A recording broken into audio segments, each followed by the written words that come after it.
This is Starcast, the official podcast of the Billingham Stars. Watch and listen for the latest news from the Big Red Machine.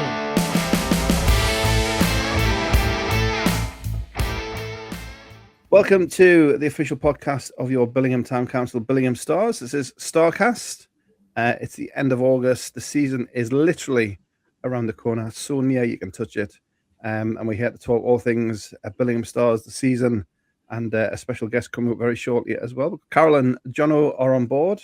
Evening to you both. How's the summer treating you both? Nice and hot. It has been nice. The weather has been excellent, but I think the change is coming. I can feel it in the air. Yeah. But since our last episode, there's plenty to talk about. We've got fixtures. We've got, obviously, you can talk about the league and things are ready to kick off in just over a week's time. But what we're going to do now, we've got a special guest to join us. Last night we had our first supporters club event of the year, hosted by Billingham Stars Cricket Club. We had a pie and pea quiz, and also we showed our new jerseys for the first time this season. And to join us to talk about those things and other jersey-related items, we're delighted to be joined by Pete Weeks from Crosscheck Clothing. Mr. Pete, hello. Thanks for joining us on Starcast. Thanks for having me. Thanks very much. How are we all right? Very good from us, yes. Good. But I'm guessing this time of year, somebody who does what you do for hockey is kind of the busiest man in the world. It feels a little bit like it, although you might want to have a word with my missus because she's the one that's sorting it all out at Crosscheck HQ day in, day out. But yeah, we're very busy. It's a lovely, blessed position to be in, and we'd rather be doing that than twiddling his thumbs watching everyone else, churn the work out. So it's good to be where we are. Yeah, and do you still have the obviously the season, as we've said, the league season, domestic league season is around the corner. Do you still have those peaks and troughs? So I know you do a lot of like non-league stuff as well. So yeah, is it pretty much constant through the year? It's constant through the year. I mean, the league season, we start prepping for the league season in July. And then that runs obviously up until March, April. We're doing a lot of summer events. We do a lot of hockey schools. There's a lot of tournaments. I mean, you know yourself with things like All Stars that we get involved with. So it's got to a point now where there really isn't a quiet point. Like I say, my missus, she's trying to get a 2-week holiday somewhere in the middle of it all. And I'll present her with a calendar and say, you tell me where and we'll book it. And there's no time. But like I say, we'd rather be busy and we'd rather have the work on than not have it at all. Yeah. So she can have 2 weeks off, but it's 14 days spread over 3 months, a day here, That's a day right. there, and a day here. Yeah, that's right. She gets weekends, What more can she want? Yeah. 7 weekends in a row, that's a fortnight. Exactly. Jono, supporters club have been dealing with Pete the last couple of years. Do you wanna jump on and have a chat? Yeah. I mean, for me, this guy's insane.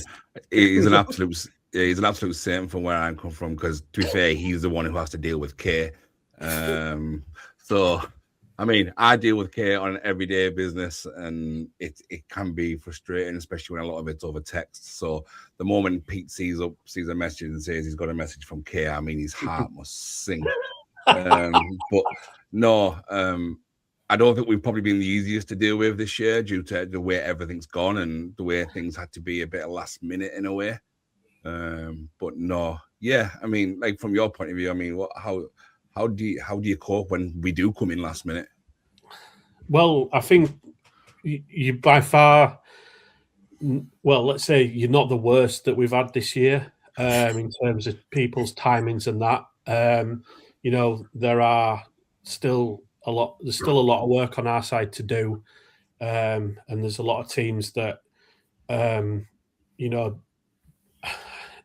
it's hard, innit? I mean, everyone at this level, especially, everyone's doing it part-time. Everyone's got their own lives and jobs and their own schedules. And, then all of a sudden someone goes, oh, hell, we haven't ordered the jerseys. And, it's just one of them things. It's the nature of the beast, I think. But we were all right with you guys in a sense that you wore the warm-up jerseys of ours last year as modelled, and that gave us a little bit of a head start in terms of the players being more familiar with the sizings. That helped, and that helped us put the order together quicker than what it can do with a lot of teams that are new to us, because we have to send sizings and sampling up, and then each player has to get measured up and stuff. So that side of things were a little bit quicker. But no, I think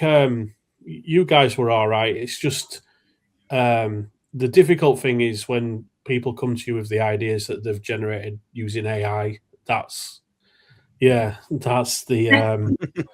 that's the elephant in the room. That was going to be my next question. Like, how do you go from, we have an idea in our head, we don't have a clue how that looks. Obviously, we've used AI to try and generate an idea of what we want, and then we just go, "Here, Pete, do this for us." And how does that work? It's just a nightmare, to tell you the truth. I mean, back in the day, 2 or 3 years ago, people were just going, "Oh, we liked, Chicago Blackhawks Stadium Series from 3 years ago. Can you do something like that?" And we'd be like, "Yeah, that's great." And then we'd sit and create it all and roll it out, and the club would go, "That's brilliant. That's what we'll have." But now AI allows people to create these far-flung and often wonderful ideas. They're just very difficult to translate into real things. And I think So what you're saying is our warm-up jersey was a bit of a challenge? Yeah, so to speak. Yeah, definitely. Yeah, 100%. I mean, that is when people see it, there's parts of it that are difficult, and it initially looked a lot better in people's heads, but we've made it and it's come to life and it looks good. And I think everyone else, it looks good. Do you get job satisfaction from when you see the ideas come out? Obviously, because you'll see it when they first arrive. Do you get job satisfaction from that, or do you get the satisfaction from the way your customers respond? Yeah, the customer's response is by far the more important thing. I mean, at the end of the day, what might look good to me doesn't really matter at all. It's up to them what it's come out like, especially like when a club is as hands-on as what like Kay has been this year with you guys. She's definitely had 1 or 2 visions in her head that she wanted to bring to life. So, for us, the satisfaction is her going, "That's exactly what I wanted." And then for me, that's job done. Whether or not I'd wear it's by the by, really. Mm-hmm. Nice one. But, Carol, do you want to jump on? It's been a challenge, but it's been good. I think anything that I've got to say is probably along the same lines as Jono, because obviously I saw all of the All-Star jerseys, and there was clearly an awful lot of work went into some of those jerseys, and they were fabulous to look at. And I'm just wondering what combination of those jerseys was somebody coming in with, "I've got a bit of an idea," or you having to steer them in the right direction? Because some of them were fantastic, really like works of art. Some people come to us with a very basic, primitive idea of, "I like this pattern. Can we roll it out?" Or some of them come with stuff that you just know for a start is not going to work, and you do have to rein them in a little bit. You have to say, "Look, that ain't going to work with names and numbers," or "That's not going to work on the shorts," or "That's crazy. You're not going to be able to get sponsors on there without it looking stupid," or whatever. So you have to sort of dampen people's dreams a little bit in some respects. Like, their visions are being crushed in front of you, and it's not very nice. But at the same time, you've got to be realistic, and you've got to try and make sure that whatever people want, that image is still maintained somehow, but within the remits of what you can and can't do. Yeah, I mean, one of the ones that strikes this year was that Ross's prostate cancer. Yeah, the Monsters Inc. one, like the pink and blue. To look like first. So when Ross and Evan Mosey come to you and say, I want the pink monster off Monsters Inc., and you've got to say, well, hang on. But what came out looked fantastic. Yeah, I mean, when the first idea got pitched to me on that, it actually had like the horns sticking out of the top of the shoulders, and it was like genuinely a real live hockey jersey that looked like a monster. And I was like, oh, how on earth am I going to do this? And thankfully we found like the pattern that created like the body of the jersey really, and then it was just a case of finding like additional elements that brought it to life in accordance with like what Ross and Evan had sort of like drafted together. So to be honest, once we got like the main elements of that to all in one, it wasn't that bad. But like say for example this year's Stars warm-up jersey, the elements of that were a lot more difficult to play around with and achieve what I think it was that you guys wanted to achieve really. So when people see it, I think they'll probably be able to understand what we're talking about. Mm-hmm. Yeah, definitely when they see the finished article. But hopefully it's good, and well, I think it's good, and obviously the guys that have seen it do as well. And I'm hoping that the rest of the fans, when they see it, they'll definitely appreciate it as well. Yeah, the feedback from those who saw it last night was really good. They liked it, and when we explained the thinking behind it, they got what all the different parts meant. So yeah, so it went down really well. Good. For those who obviously don't know, obviously Crosscheck, obviously we've worked with you for a couple of years. How did you get into? Going to give us a kind of quick précis of the Crosscheck story? How you got into obviously t-shirts and then merch and then jerseys and kind of the whole shebang.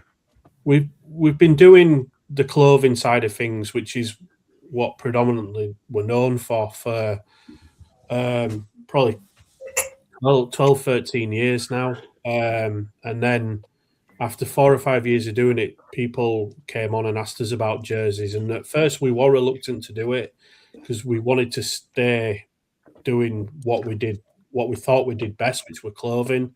Mm-hmm. But more and more people came on asking for jerseys for the teams and stuff. And so we started it. And since then, it's become sort of the bigger side of the business in some respects. That and teamwear and stuff really is like where we sort of predominantly excel with it all now. And then I think I met Kay through work that we've done with GBSC.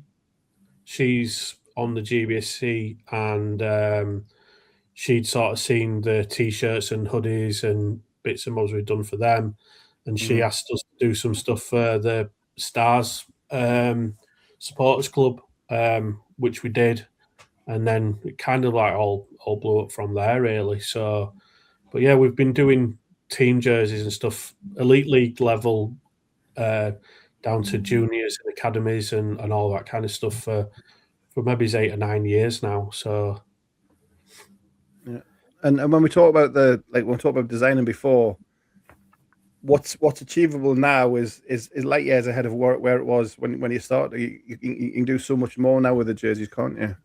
Yeah. Not quite putting horns on the shoulders yet, but yeah, I think AI's given people a great tool in the sense that they can literally type their idea, no matter how far-fetched, into a basic search, and within minutes they've got exactly what they wanted back.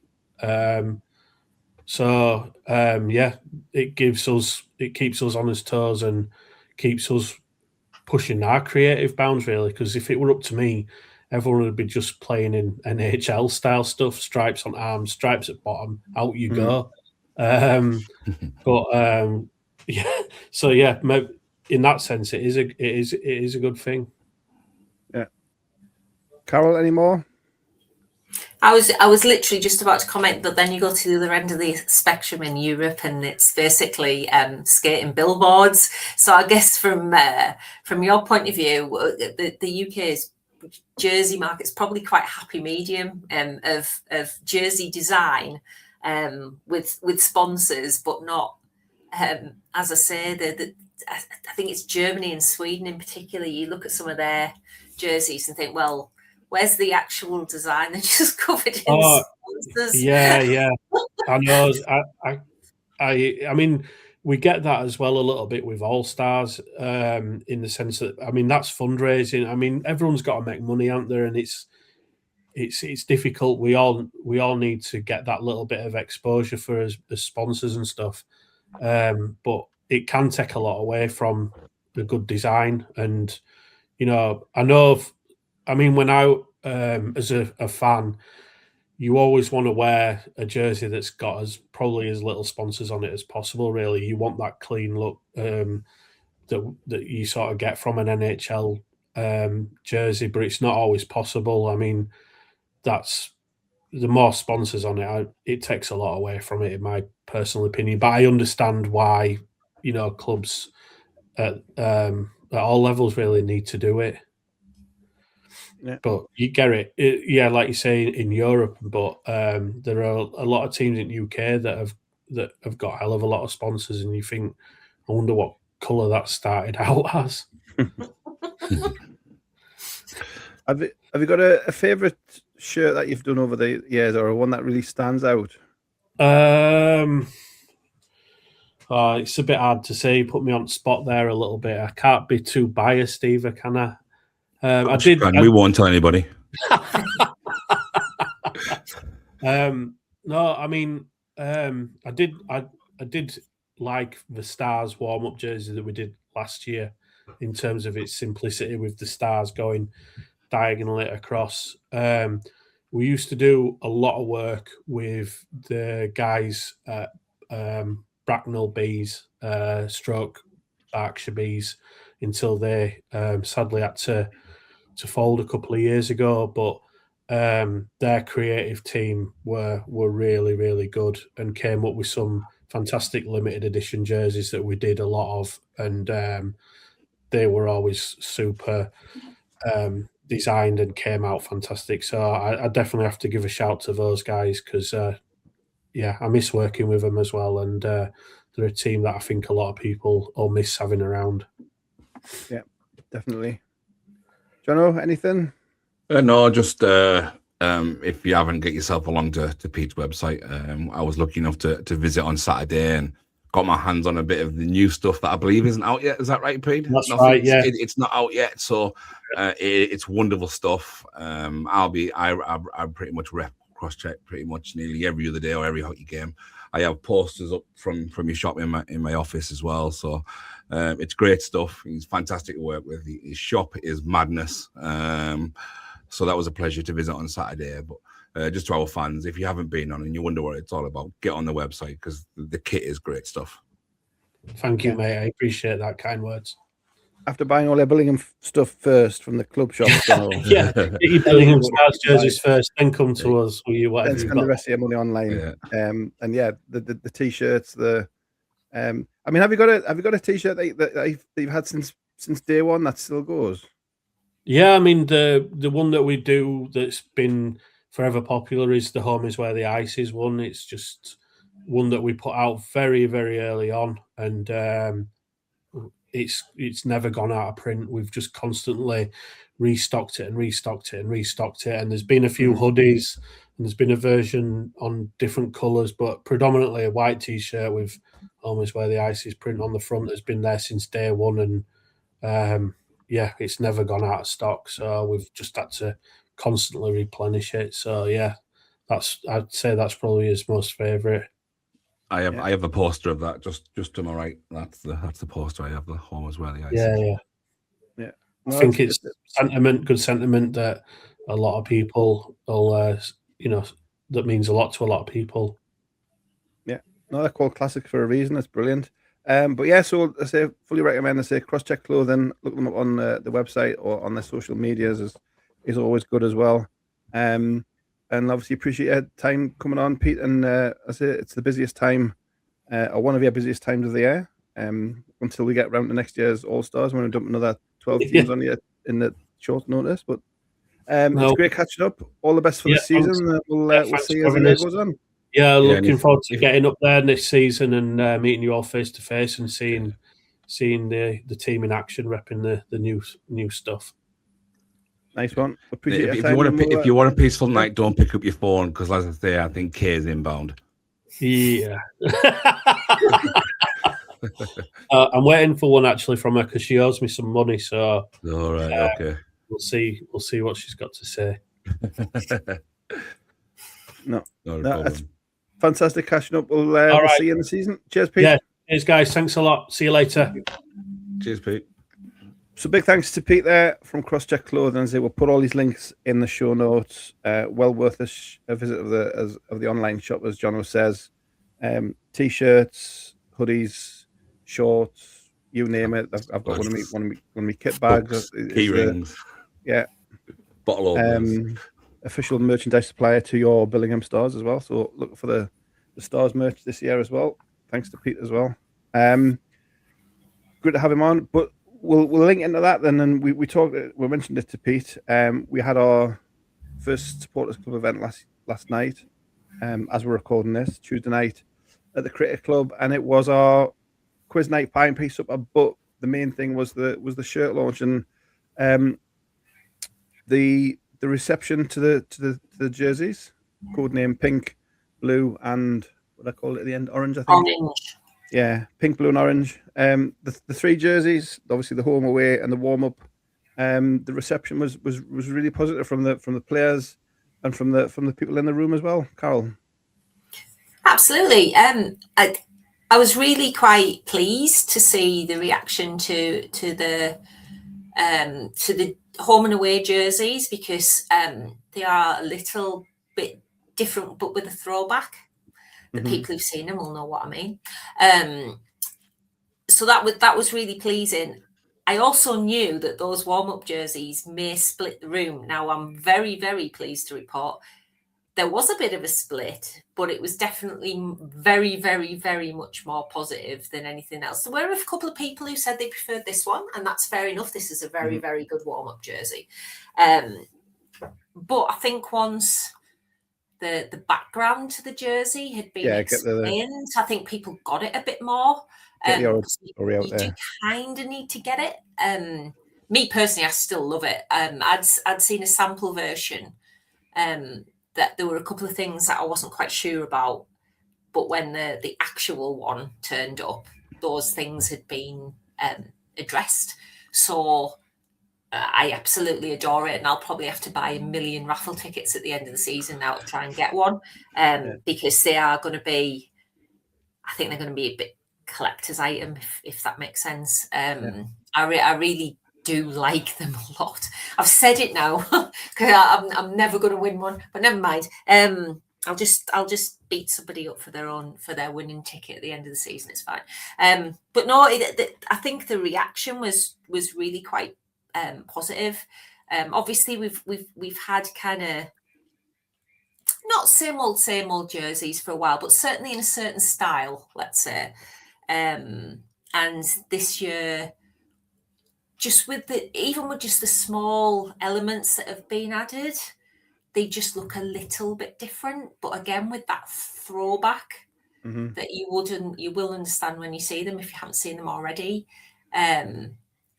It won't be too long before everybody gets to see them. I've noticed the discussions online about this. Before the first game of the season, there'll be the online reveal, if you like. But it was only fair to give the people that turned out last night a little bit of a sneak peek.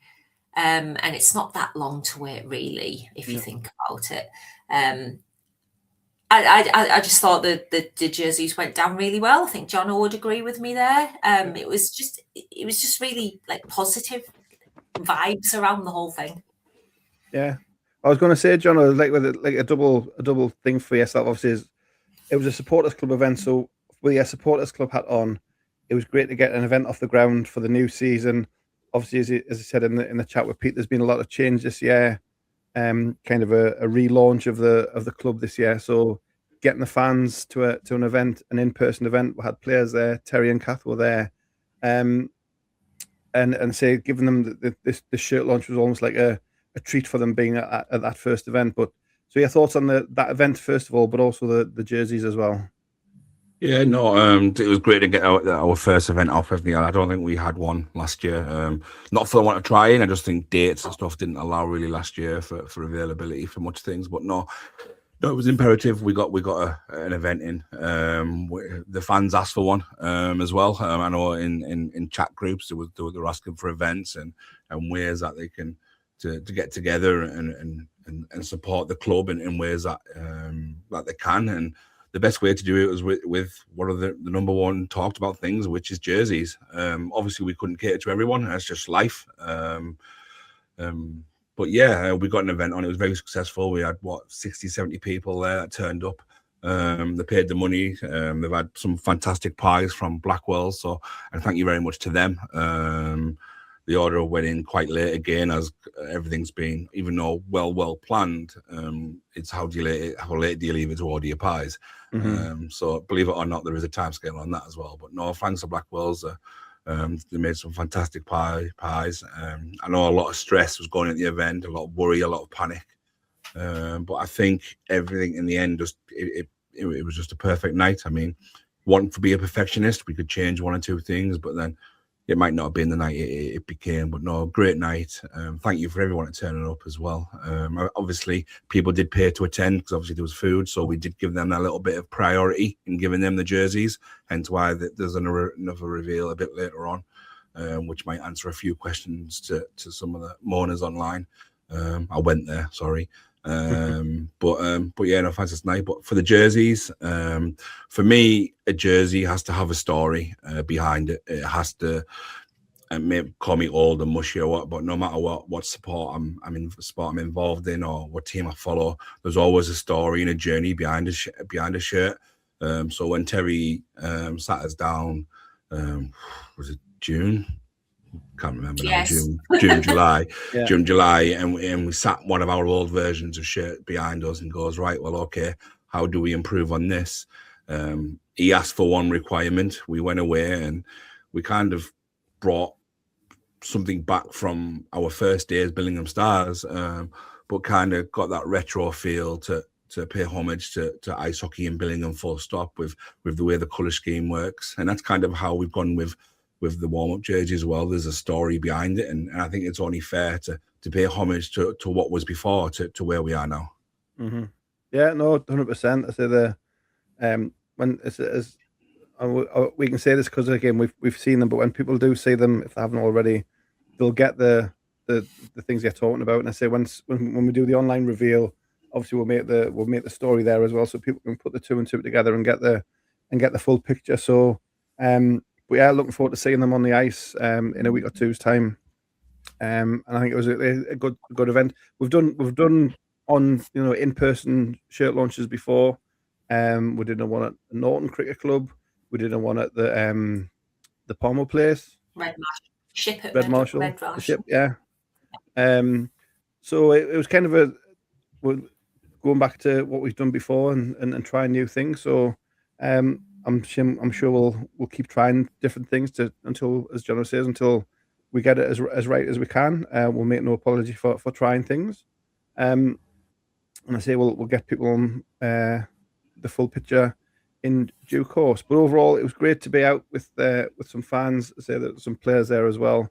There's some good intermingling, a bit of a fun quiz as well, and the players team officially won, but the captain gifted the prize to a second team. And so who really won? I one question whether the players team actually did win, because I know that I gave them one answer at least, and two, sorry Jacob for robbing your star bars. I've never seen a lad look more gutted. Yeah. Well, we know what I need to take down to training tomorrow night, don't we? Yeah. Star bars for Jacob. Yeah. And also one of the players' parents did throw the allegation of Googling going on as well. So that is true. That didn't come from us. That came from a player's parent. Yes. So work that out from who was attended. Yeah. Okay. I think we know. No, it was a good night. I say getting the first supporters club event, and I know the supporters club membership stuff's just gone out, I think, tonight. Yes, yes. I know you might have that on your list for later, John. Are we back to having a list? Yes, we've got a list. We do have a list. The lists are back. But on the side of events as well, like if there's anything out there that fans want us to try or they want us to do, or the type of events they want to attend to, whether it's, I don't know, race nights, comedy nights, we can do a Mr. and Mrs. nights or things like that. A regular quiz maybe, or that we do monthly, fortnightly, whatever. Just drop the podcast an email or drop me an email and we'll see what we can put together. Nothing is off limits as such. I mean, the one thing we do struggle with is skate with the players due to ice time availability and stuff like that. But if there's enough interest, we can certainly ask the right questions to maybe make that happen. There's no guarantees, but everything will be considered and we'll see what we can do. Yeah, no, 100%. I say it's a relaunch year for the club. And the supporters club are part of that, so we're trying to do as much as we can. It's all brand new to a lot of us, so bear with us, and we'll try and do as best we can.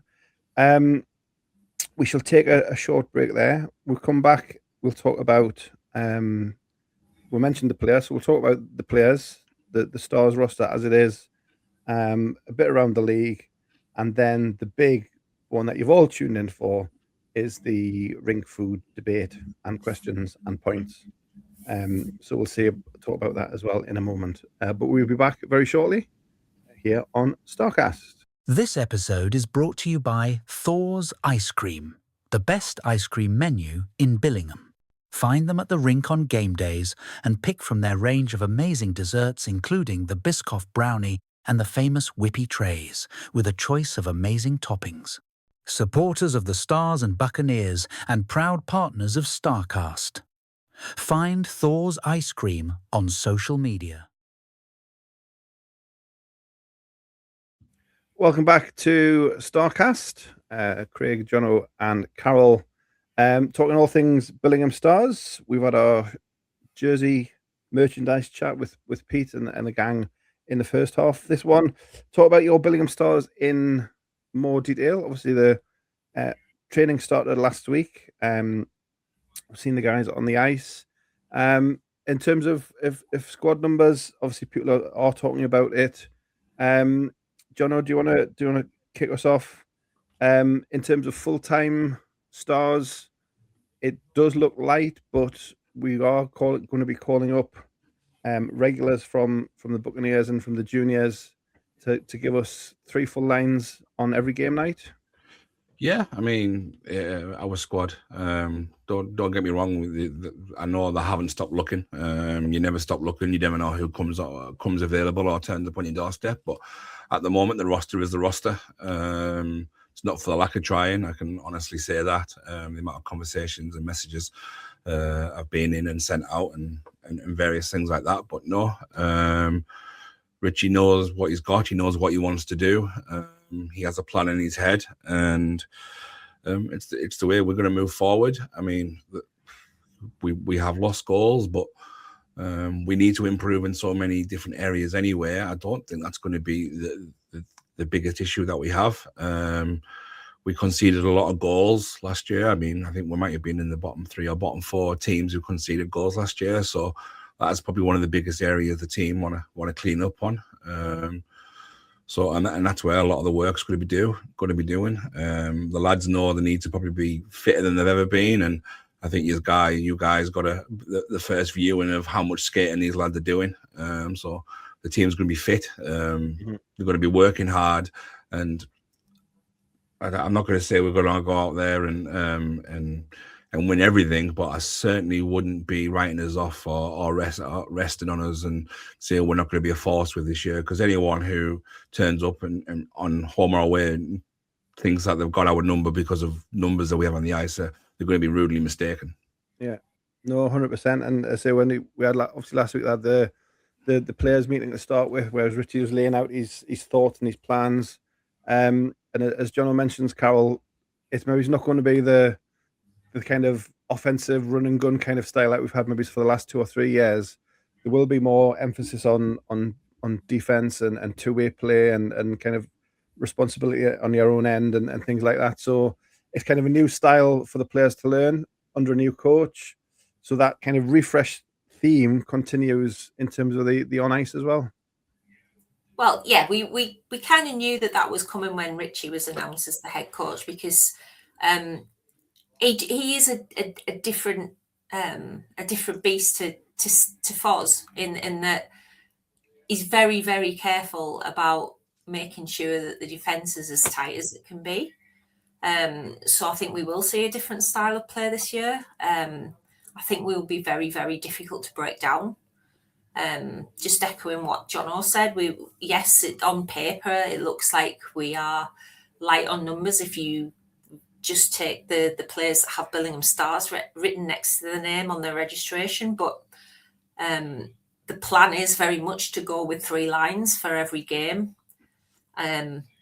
using the resources that are available to us, and with the pyramid that we have in Billingham, that is an option that we can take, which we should be very grateful for. So I appreciate. I think I said this at the last podcast and the podcast before. I appreciate from a fan's point of view.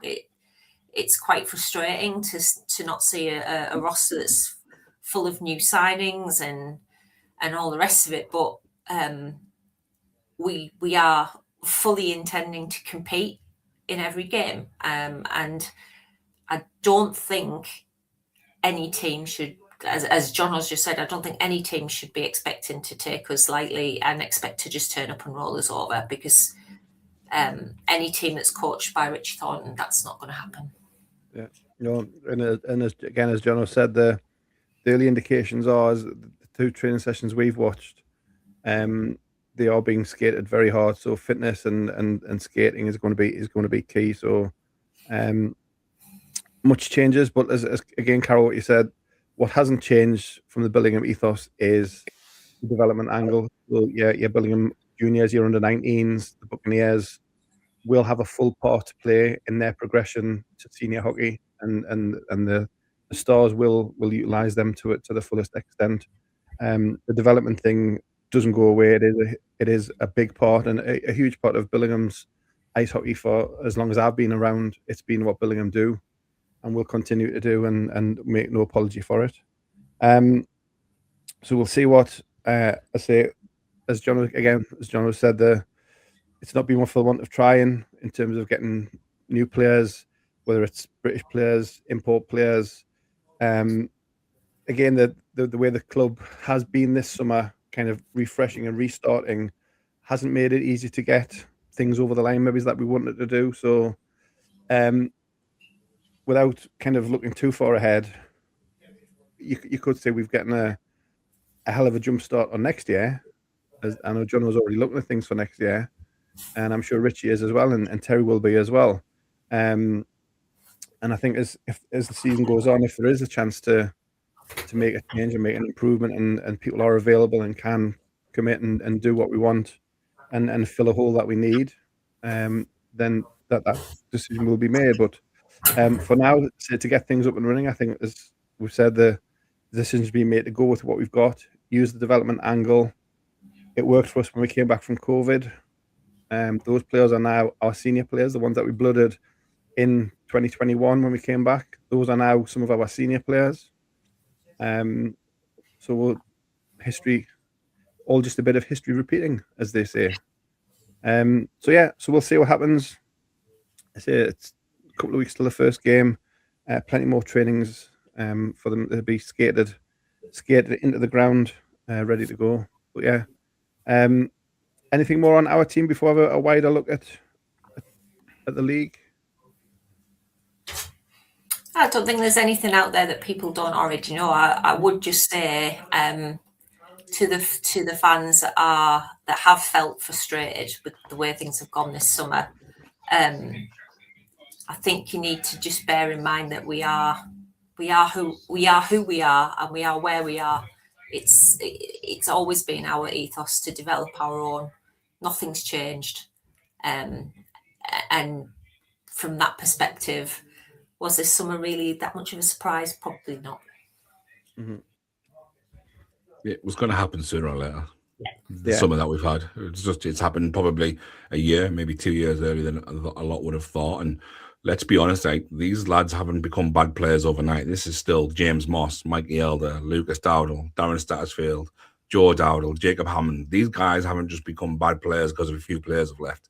These are still, other than Mossy and Mikey, unfortunately, the other ones I mentioned are still very much early 20s, mid 20s. There's only Mossy, Mikey, Rawley, who I think are 30 plus. That's it.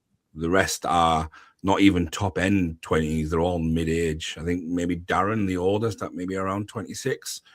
And that's it. The rest are all 22, 23, 24. That's a very, very young roster that we can move forward with. I've looked around and I don't think there's many teams in our division younger than us. I think Leeds are hovering around the 17 and a half. Yes, I'm sad and I sit on early prospects a lot of time. But I think Sheffield are somewhere near, but I think even Nottingham aren't as young as us anymore. I think we're about the third. So yeah, we have got younger naturally for the lads that have left. There's still some lads that haven't hit the prime, but then more importantly, there's big holes in the roster for lads to go and grab with both hands to be a top 6 forward or a top 4 D man. Yeah, no, 100%. I say, I think if we look at it like the season after we came back from COVID as kind of that reset, kind of going through that sort of thing again. Opportunities for players development is the key, and the players will thrive on that, and they'll earn their opportunities. You mentioned Nottingham Lions average age obviously went up massively when they re-signed Alesh Padalek. He's come back into our division, so their average age is now back because he's like 120 or whatever he is. So all the 17-year-olds have cancelled that out. But yeah, no, we'll just see what happens. I say the players and the staff will do their damnedest. They always do. They always will. We have to trust them to do that. The league as a whole, then, not like a full-on deep dive. I saw one of the other podcasts that I follow. They do an Elite League podcast, and they covered all of the teams in the Elite League, and it was over 4 hours long. So I don't. They did like half an hour on each team. I don't propose to do that. Just a quick couple of minutes on the division. I think we know where the kind of the favourites are. You know where the money is, as you could say. Do we think that the league kind of maybe in the 3 again? You've got maybe top 3, middle few, and then the bottom ones. I don't even think it's top 3 now. I don't think it's top 3. I mean, I think, and I'm being generous to D side just by including them, but I think it's the top 2, very much the rest, and maybe Leeds. And I'm not going for a better word, crapping on Leeds. I just think it's because I think their average age is 17, so they've still got a lot to learn. So that's a very, very young side. But I think the other 2 have just gone and left everyone behind. You could argue maybe Solihull, maybe, but I'm being generous there. Nothing really stands out in that roster for me right now, unless they bring any more in. But for the top 2, they've gone and left. I still think Blackburn are probably a street or 3 ahead of D-side, but them 2 have gone, and then it's the rest of everybody else. I think obviously Widnes have improved significantly. Hull have made some smart signings. I think there was going to be an announcement tonight or whenever their player get-together is. I think they've got 1 or 2 more to announce, so they could be a bit stronger. So we'll see, but I think the Stars are going to be very, very, very competitive in that 3 to 7 range. Yeah, I got that, Carol. Very much so. I'm kind of with Jono in that I don't even think it's top 2. If Blackburn don't win and win by a country mile, I will be very, very surprised. You could even argue they've overcooked it. I don't think they need to have strengthened quite as much as they have. They did have a couple of friendly games at the weekend, beaten comprehensively by Solway, but I don't think you can necessarily read too much into that. It's pre-season for a start, and pre-season is there for a reason. It's there to kind of just test systems and warm your players up. But even so, I think a fully fit, fully strength Blackburn with games under their belt would probably have given Solway a bit more of a test there. D-side do look strong, don't get me wrong, but I would be pretty amazed if anybody but Blackburn won next season. I'd be shocked if they lost a game, if I'm being honest. Yeah, and you would argue with the roster they've got, they shouldn't lose a game.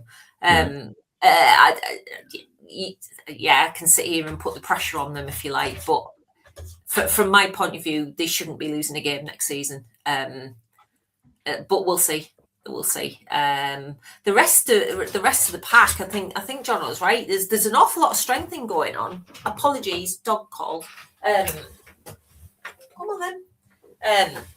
But it's going to just depend on how quickly these teams gel. At the end of the day, when you have put your resources into strengthening, they still, all these components have to gel at the end of the day. So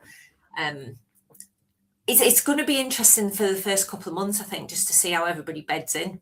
And I think it'll come kind of beginning of November-ish, run up to Christmas, we'll have a really good idea of where everybody's shaking out. But for me, there's you cannot look past Blackburn for the league this year, and pretty much everything else as well, unfortunately. I mean, Carol makes a good point there. Like, there's a lot of teams that have got a lot of new bodies that could take time to bed in. Yeah, the Stars can hit the ground running. Yeah, we've got a very tough opening start. Leeds will be tricky. They'll be against a lot of young kids who are full of energy and want to prove their place to their senior team. Then we have the double header with Blackburn, which will be huge. Just to see where we're going to be at, and that's what I'm more looking forward to see how far and how much Richie can push this team, and how far they're willing to go. Because I think that weekend will test everybody. But us as the Stars, they all know each other. They know each other very well. They've all got each other's back. The changing room is a great place. Even just the lads that were at the event last night, there was 7 or 8 of them, and they're all getting on like the best mates, and they've never been away from each other. So the camaraderie is already there. Do all the teams have that? They might have, but they might not have, and it might take some time to build it, especially for the teams that have brought in more than 4 or 5 players. Yeah, no, you make a fair point. We'll see how it shapes out. Like I say, I think last year was a obviously the title race went fairly quickly at the end, but I think it's going to be another exciting season, kind of right the way through. Let's say every game. Pretty much every game should be on the what am I trying to say? You don't know who's going to win. Maybe it's one team aside. You don't know who's going to win most nights. So we'll see what transpires when the puck drops in earnest next weekend. But yeah, so we'll leave it at that on the league. When the puck drops beginning of the season, we might do a more thorough roundup. But as things stand, as Jono says, it's all on the Elite Prospects. You can have a look. You can go around searching the club websites and things and see how things are in terms of full signings and details like that. But we'll see what happens when the play starts in earnest properly. The big thing that you've all come to listen to, we've said we're going to do it through the summer, but Carol's getting ready now. Right, this is what I've come for. We said we'll do it, but then the club kind of happened and things got postponed. So you left now. You left, and we're blaming it on you still. I did my mea culpa last time. Yes, on paper it looks like I've started the whole thing, but I'm not having it. I'm not going anywhere. I just changed jobs. But anyway, yeah. So we said we'll do the rink food. We've had a couple of people drop us a line who listen to the pod. John mentioned the Leeds Knights too. And we actually had a Leeds Knights fan, Matthew Bancroft, Leeds Knights 2 fan, maybe one of the only ones. Love the podcast and the Twitter feed, Carol. A great perspective into the team and the league as a whole. So they're on about the place at Leeds. Obviously, they don't recommend the rink as such. about 400 yards away. The hot chocolates are good. The hot chocolate's immense. Yeah, he's been harsh on himself there. I was talking food. Yeah, he does mention the hot chocolate hot chocolate is amazing. However, if you're not the first 5 in the queue, you might miss part of the following period, as there's usually only one person working in the cafe.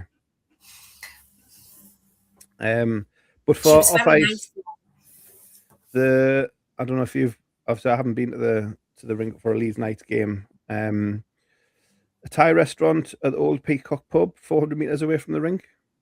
Do you know Definitely of that? been at the pub. Is that the one over the road from the ground? I'm pretty sure that's the one over the road from the football ground, I think. Possibly. And then there's the White Rose Shopping Centre about 5 minutes drive away, which has a range of restaurants inside there. And then other rinks, they mentioned in Hull, I've got to call it its proper name because we're on a podcast. The Whittington and Cat. Kay also mentions that in her email, which I'll come to in a second, which is beside the Hull Ice Rink.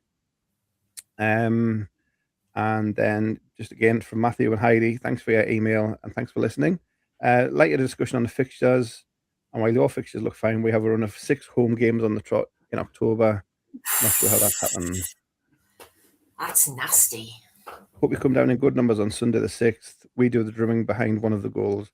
How about you have a seek them out, Carol? That's Matthew and Heidi. So thank you to them. So Lee, you mentioned the hot chocolate before, haven't you? That's Witness do the same. It's a Planet Ice thing. Witnesses are the same. They're really good, really good. It's the only thing Planet Ice have ever got right.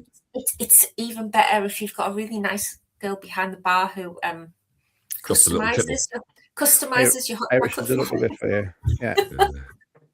The customizations are on point. Yes. And that email we had was from somebody called Kay Dean, who I think we know. Rink food, the chicken curry at the Whittington Cat is a must go before a Hull away game. Jill and the team there are also so friendly, and the food is good, but the chicken curry wins every time. And is it not? Can I be pedantic and say I think that's the Chinese chicken curry, isn't it? Specifically, I'm fairly sure it is. I'm sure Kay will tell me if I'm wrong, but it's Chinese chicken curry. It's absolutely immense. Mm-hmm. I have to agree. Right, well, it's been a while since I've been down to the Whittington and Cat. The Cat, well done. Yes. So I have to obviously I've been to the rink a couple of times, but I've stayed in the rink and had the chip spice. But yeah, I'll get to the Cat next time I'm down. You can still leave your comments when you're listening to this, but Carol and Jono, do you want to give us your either rink food or food beside rinks? Because I know there's because I don't really get to eat in a rink, being like flat out from the moment I arrive at a rink. So mine's always after game, and so it's after, and it has to be Wingers in Telford. It's just the best, the absolute best. Exactly what it says on the tin. Wingers, any way you want them, pretty much any sauces, flavors on there you want. It's just the best. Not Hooters then. No. Fair enough. Like Hooters, but in Telford. Yeah. Fair enough. No, definitely not like Hooters, but in Telford. Definitely not. What's your wing record? How many wings? Oh, it's like a meal deal thing. I get 8. I just get the 8. And we only have about half an hour now before we have to be on the bus, so I can't go too wild. Even though the full team's normally in there.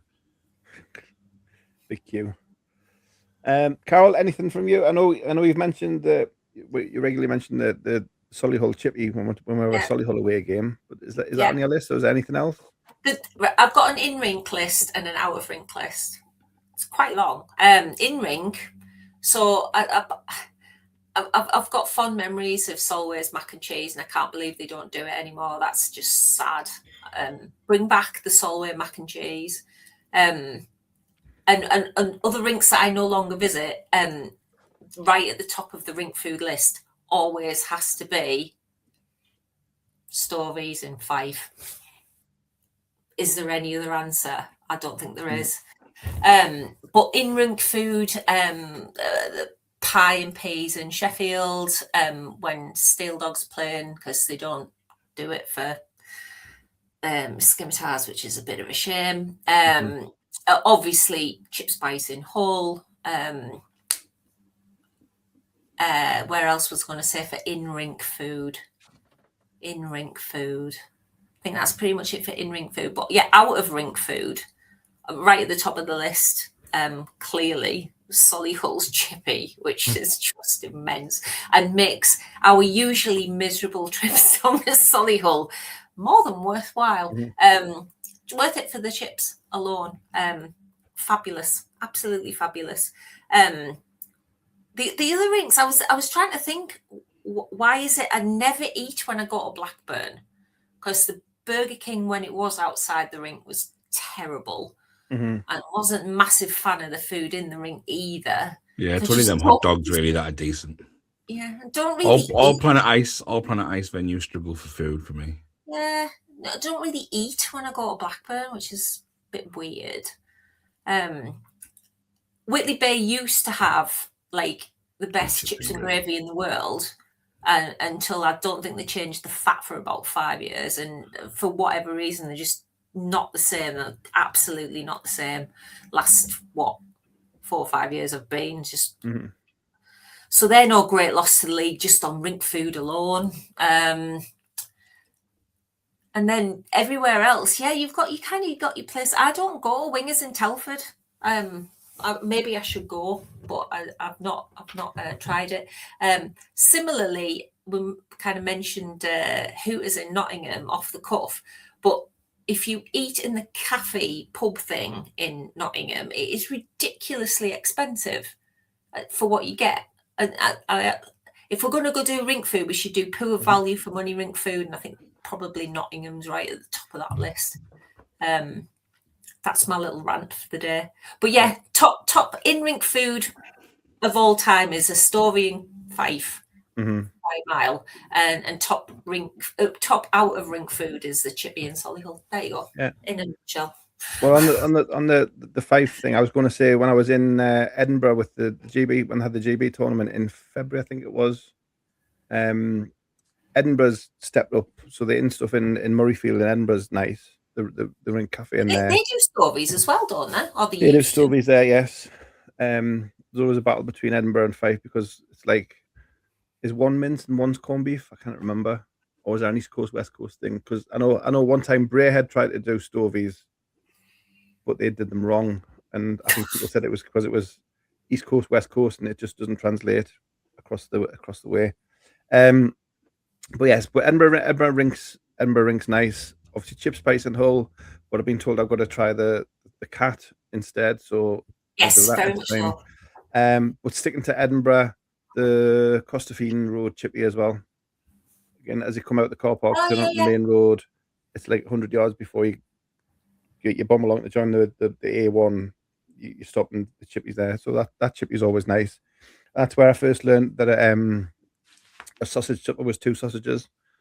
So they don't just do sausage. If you want sausage and chips, you've got to specifically ask for just a sausage, because if you ask for a sausage supper, you get 2 sausages and chips, and that's the thing. So see, we don't educate people as well.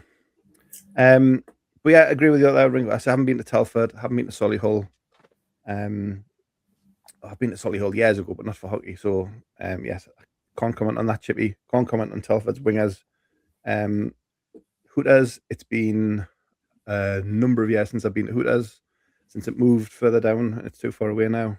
It's like that extra 100 yards must make all the difference. Bridge now, isn't it? Got no excuse. You got one in Newcastle. Apparently, I didn't know this. It was just I was out the other at a wedding, like bridal shower thing, and she said, "Do you know there's a Hooters in Newcastle?" I said, "No." So further investigation required from my end. Yes, I'll do it all in the name of research for the podcast. But yes, so there are our thoughts. Again, we had a couple of emails. If you want to send us your thoughts, you can comment on here or send us an email, podcast@starshockey.co.uk. That's our new email address for this season. And we'll give it a shout again next week. And I'm sure as we talk about away games as the season goes on, we'll talk about hockey, we'll talk about the results, we'll probably talk about the officiating, but we'll also talk about the rink food. It's kind of the thing. Possibly the in-car food, because we've got quite. John will back me up on this. We've got quite a set menu of in-car snacks. Yeah. Yeah. And whose responsibility is to feed the driver and things like that? Whoever's riding shotgun has to feed the driver. Yeah. Yep. That's fair enough. We'll maybe do that for one of the first weeks when we'll talk about away games, rules for a road trip rules. Take squashes. Yeah. Very, very good. We've just passed the hour mark, so we'll take a shout for any other business, or if not, we shall draw a veil. Yeah, I've got a few things before I need to shoot. I do need. Yeah, I do, and I need to shoot. I'm already behind, so where do we start? All your merch memorabilia are actually on the Sum Up Shop website. I think that link's out there on the Supporters Club page, so you can get all the merch that's on there. I think there's still a few last year's jerseys left. On the lawns, the list will be going out again because it's just been updated. There's a fair few gone now, so there's a few on lawns left to get. Season tickets, if you haven't had an email back, please check your junk, spam, or anything like that, because Kay has responded to everybody, and there's a few bits outstanding on that side of things. So if you're expecting an email back from the Match Night email or Kay, do check your junk. Supporters Club memberships, they went out tonight as well, so get your Supporters Club memberships. You're getting discounts on various things, including the new merch, except jerseys. Is there anything else? I think that's about it at the moment. Yeah, that's enough to be going on with. Yes, thank you. I'm sure we'll have to make it a regular feature. Jono's list. Carol, anything from you? Yeah, just a few media bits. Watch out in the next few days. Our media team will be putting out staff profiles, sponsor profiles, and I would ask you to, if you're on these platforms, look for the new Billingham Stars TikTok account, and also our rebooted LinkedIn account. If you are a person who uses that for your job or your commercial purposes, please do follow the Billingham Stars LinkedIn page and make sure you share that information out to your commercial contacts. Every little helps. Yeah, 100%. Yeah, we're starting to put things out now where it's starting to feel like normal again now, isn't it? We're doing hockey stuff, like players and staff and jerseys and training, and it's getting to be normal again. So yeah, summertime coming to a close. Hockey literally around the corner. We'll be back. Haven't confirmed the exact schedule, whether it's before or after the Leeds game, but we post on our socials, let you know when we'll be back, and then pretty much we'll be back every week from then on. But for now, from Carol, from Jono, and from myself, thanks for listening. This has been Starcast.